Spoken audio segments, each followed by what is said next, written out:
নবদ্বীপের ৯টি দ্বীপ পরিক্রমার আজকে শেষ দিন। বিদ্যানগর থেকে পরিক্রমা শুরু হয়। এই বাবাজিটাকে দেখতে পাচ্ছ, এটা দিল্লি থেকে আসছে, আর এই ইনস্ট্রুমেন্টটা কত সুন্দর করে বাজাচ্ছে। আজকের প্রথম মন্দির হলো শ্রী শ্রী সারঙ্গ মুরারি ঠাকুরের শ্রীপাঠ মন্দির। আর এই গাছটি যেটি দেখতে পাচ্ছ, এটি সিদ্ধি বকুল গাছ।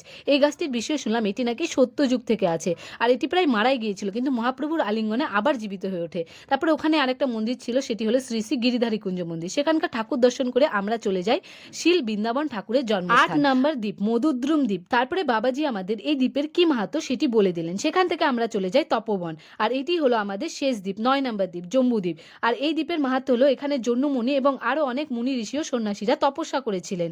আর তারপর আমরা চলে যাই জগাই মাধাই উদ্ধার মন্দির। ঠাকুরগুলো কত সুন্দর ছিল। আর এই যে এটি হলো জগাই মাধাই ঘাট, মহাপ্রভু এই ঘাটে জগাই মাধাইকে উদ্ধার করে সেই ঘাটে স্নান করে আমরা চলে যাই মহাপ্রভুর জন্মস্থান, যেখান থেকে পরিক্রমা শুরু হয়েছিল। সেদিন ঠাকুর দর্শন হয়নি, তাই আজকে মন ভরে ঠাকুর দর্শন করে সবাই মিলে আবির খেলতে খেলতে আমরা চলে যাই বাবাজির মন্দিরে। এই কয়েকদিনের পরিক্রমাতে অনেক মজা, অনেক আনন্দ এবং অনেক স্মৃতি নিয়ে আমি বাড়ি যাবো, যেটি আমার হৃদয়ে সারা জীবন মনে থাকবে। ৯টি দ্বীপের পরিক্রমা এখানে শেষ। দেখা হচ্ছে নেক্সট ভিডিওতে।